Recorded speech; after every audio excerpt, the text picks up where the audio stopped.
একজন সাহাবী আমার আপনার নবীকে প্রশ্ন করলো, ও হুজুর, আমি আমার বাড়ির মাধ্যমে দুটা রুম, একটা মায়ের একটা আমার, ইয়া রাসূলুল্লাহ আমি কি আমার মায়ের রুমের মাধ্যমে প্রবেশ করলেও পারমিশন নিতে লাগবে? ধ্যান দেন। সাহাবা কেরাম প্রশ্ন করলো, ও হুজুর, আমার বাড়ির মাধ্যমে দুটা রুম, একটার মাধ্যমে আমি থাকি আর একটার মাধ্যমে আমার আম্মা জান থাকে। আমি যখন বাড়ির মাধ্যমে থাকি আমার কোনো সময় মন যায় যে আমি আমার মায়ের রুমের ভিতরে ঢুকি। ও হুজুর, আমার মায়ের রুমের ভিতরে ঢোকার জন্য কি আমাকে পারমিশন নিতে লাগবে? নবীর জবাবটা শোনেন। কি করতাছি আমি, আপনি কেমন ভাবে জিন্দেগি পার করতাছি। নবী আমার বলল, এ সাহাবী, তুমি কি চাও নাকি তোমার মাকে তুমি নেকেট হালতে, তুমি কি চাও নাকি তোমার মাকে খারাপ অবস্থায় দেখতে চাও নাকি বলো? সাহাবী বলল, কাল্লা, না না না, কোনো সময়ের জন্য চাই না যে আমি মাকে খারাপ নেকেট হালতে দেখি। নবী আমার বলল, রে সাহাবী, তাহলে হাত্তা তাস্তানিসো, তাহলে তুমি ইজাজত নিবা, পারমিশন নিবা, তারপর তোমার মায়ের রুমের ভিতরে প্রবেশ করবা। এর দ্বারা সমাজে কি মেসেজ নিতে হবে? মা দুনিয়ার মাধ্যমে মায়ের মতো কেউ নাই। ওই মায়ের রুমের মাধ্যমে যদি প্রবেশ করতে গেলে পারমিশন নিতে লাগে, আমি আপনি কোথায় পাইলাম যে চাচির রুমে, ভাবির রুমে, মামির রুমে প্রবেশ করতে চিনা জানা বলে এমনি ঢুকতে পারবেন? আল্লাহ তাআলা এই আয়াতের ভিতরে ওই যে গাঁও দেহাতের লোকগুলো এসে আমার আপনার নবীকে নাম ধরে ধরে ডাকছিল আর বলতেছিল, উখরুজ ইলাইনা ইয়া মুহাম্মদ, জলদি বাহির হইয়া আসো। আজকের তারিখে কারো বাড়ির নিকটে যাওয়ার পর যদি কাউকে আমি আপনি ডাকি, ওখানে জলদিবাজি করি, তাড়াতাড়ি করি, না রে বাবা না, হুজুরকে ডাকতে গিয়েছ, হুজুরেরও তো কিছু জরুরত থাকতেই পারে, হইতে পারে ওয়াশরুমে গেছে, হইতে পারে অপ্ন ক্লিন হইতেছে, হইতে পারে গোসল করতেছে। আপনি অল্প ইন্তেজার করেন, আপনি অল্প বার চান। আর যদি ইন্তেজার না করেন, জলদিবাজি করেন, আর যদি ওভারটেক করে কারো বা বাড়ির মাধ্যমে প্রবেশ করেন, এইটা কোনো বক্তা নয়, কোনো আলিম নয়, আল্লাহ তাআলা জানাইয়া দিলেন যে লা ইয়াকিলুন, তারা হইতেছে ব্যাক্কেল লোক। মানব তো ইনশাআল্লাহ? মনে থাকবে, একটা একটা করে বলতেছি ভাই, হাত জোর করে বলতেছি, আমলের উদ্দেশ্য জিন্দেগিকে চেঞ্জ করি, বদলাই। বদলাইতে কোন সময় পারবো আমাকে আপনাকে নিয়ত করতে হবে। যতক্ষণ পর্যন্ত আমি আপনি নিজেকে বদলানোর চেষ্টা করব না, আল্লাহ বদলাবে না।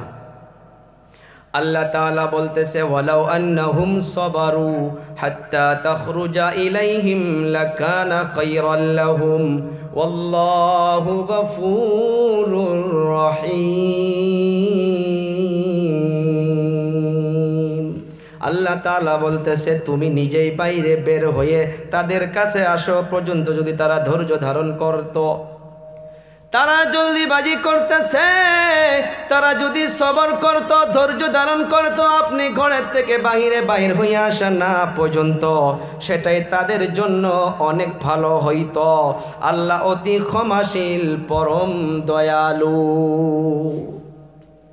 তাহলে কি বুঝলাম? কারো বা বাড়িতে গেলে সে বাহির হওয়া পর্যন্ত আমাকে আপনাকে ওয়ালাউ আন্নাহুম সাবারু, যে আমি অত সময় পর্যন্ত যদি সবর করতাম, আল্লাহ নবী বলতাছে যে তারা আপনাকে বাড়ির থেকে ডাকতাছে, যদি তারা জলদি না করে সবর করত, ধৈর্য ধারণ করত, হাত্তা তাখরুজা ইলাইহিম, আপনি বাহির হওয়া পর্যন্ত, লাকানা খায়রাল লাহুম, এর ভিতরে তাদের জন্য ভালাই ছিল। কিন্তু তারা জলদিবাজি করলো, যার জন্য আল্লাহ তাআলা তাদেরকে ব্যাক্কেল বলে বলল। এটা দুনিয়ার কেউ ব্যাক্কেল বলে না, হ্যাঁ আল্লাহ বলছে। আল্লাহ বলছে লা ইয়াকিলুন, তাদের আকল নাই, তাদের কোনো দিমাগই নাই, তাদের কোনো বিবেক বিবেচনাই নাই। কে ভাই আলোচনা খারাপ লাগতেছে? উঠাউঠি করেন না, আর দু তিনজন ওঠেন তো আমি শেষ করে দেব। আপনারা তো আমাকে জানেনই, আমি ধরেন ওই কিসসা কাহিনী আমি মুখস্থ করিও নাই, ওরকম কিসসা কাহিনী কমেই জানি। সেই জন্য সূরা হুজুরাতটা নিচে সামাজিক আলোচনা, কারণ বয়ান তো অনেক হয়েছে, সন্ধ্যার থেকে শুনছেন। এই সূরা হুজুরাতটা মুখতাসার করে যদি আপনাদের সম্মুখে শোনাই দিতে পারি, একটা একটা দেখেন কয়বা একটা বিষয় গেল না। এইবার যেটা আয়াত আমি পেশ করব আপনাদের সম্মুখে, এইটা আজকের জামানায় আরও বেশি করে হইতেছে, যার জন্য মানুষ মারামারি কাটাকাটি মানুষ শেষ হয়ে যাইতেছে। আল্লাহ তাআলা জানাইতেছে, ইয়া আইয়ুহাল্লাযীনা আমানু ইন জাআকুম ফাসিকুম বিনাবাইন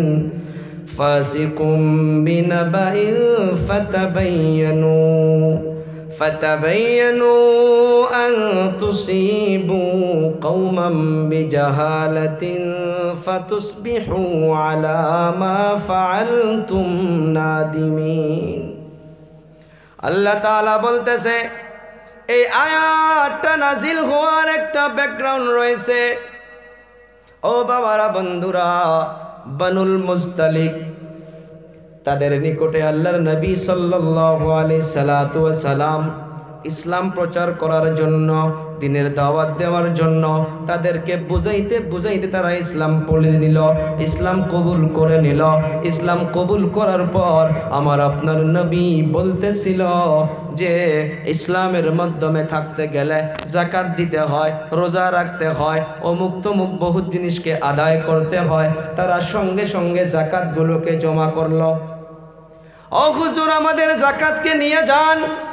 আল্লাহর নবী সাল্লাল্লাহু আলাইহি সাল্লাতু ওয়া সাল্লাম বলল, না না না, তোমরা আজকে ইসলাম কবুল করেছ, এখনই তোমাদের ধন দৌলত থাকতে পারে, এখনো যাকাত ওয়াজিব হয় নাই।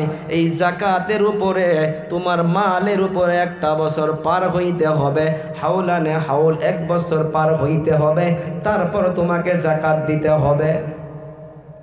এই আয়াতের ভিতরে আল্লাহ তাআলা বলতেছে, হে মুমিন, তোমাদের নিকটে যদি কোনো ফাসিক ব্যক্তি কোনো খবর নিয়ে আসে, তোমরা সেটাকে এমনি বিশ্বাস করে নিও না। ফাতাবায়ানু আই ফাতাসাব্বাতু, তোমরা সেটাকে আগে ভালো করে তাহকিক করো।